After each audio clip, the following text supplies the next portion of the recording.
Let's say that we are saving a picture into the hard drive or SSD or a flash drive using operating system.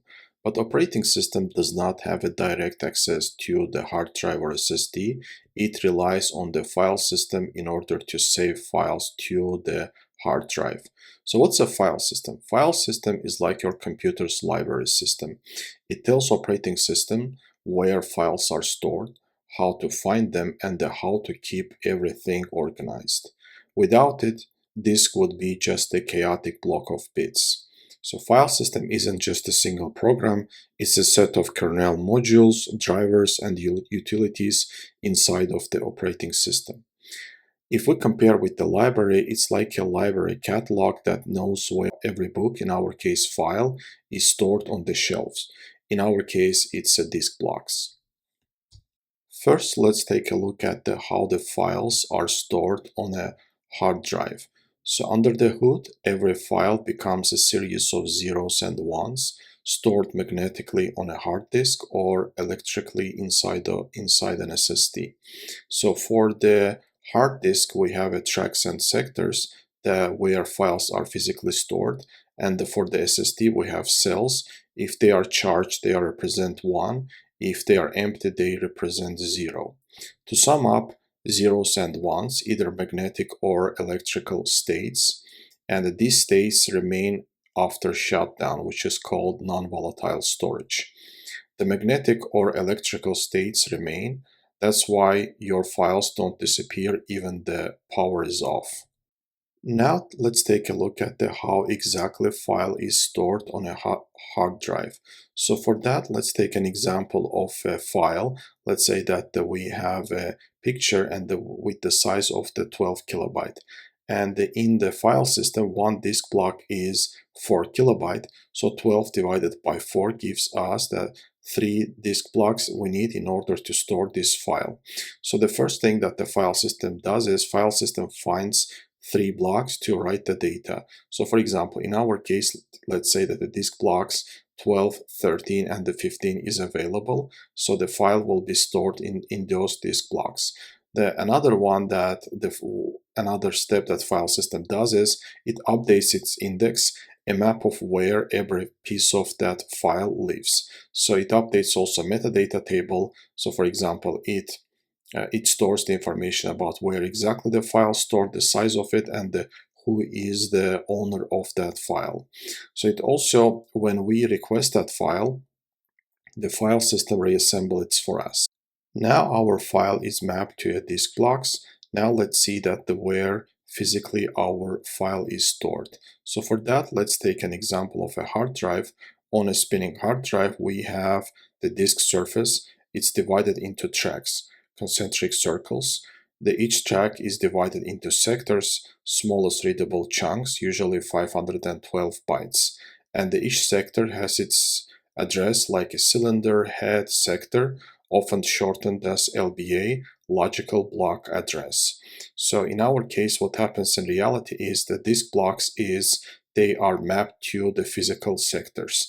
So for example, block 12 is mapped to the sector 100,000-100,007, and the block 13 is mapped to the sector from the 200,000-207, and so on.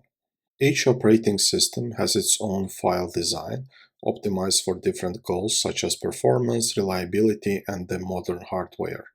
We have 3 widely used file systems. NTFS is used in Windows, ext4 in Linux, and the APFS is used in the macOS and the iOS. The biggest difference between them arguably is the reliability.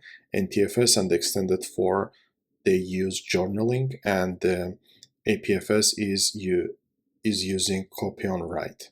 So let's take a look at the architecture of the NTFS. NTFS has a master file table, MFT. It's the core database on the NTFS. Every file and the folder has one record inside it. It has the file name, file size, disk cluster locations where file is stored, timestamp when file is created, modified, accessed, and the permission list. So also it has a log file. Log file is basically the NTFS journaling log that record metadata changes for crash recovery. Also, we have a bitmap. It keep track of which these clusters are free or used. Also, we have MFD mir, a backup copy of a master file table to recover if the main MFD is damaged. ext4 architecture is very similar to the NTFS, so we have a superblock. It contains global information about the file system, which is that the total number of the blocks and the inodes, file system state, version, and the configuration details. What's the inode table? Inode table is a core metadata structure. Each inode represents one file or a folder.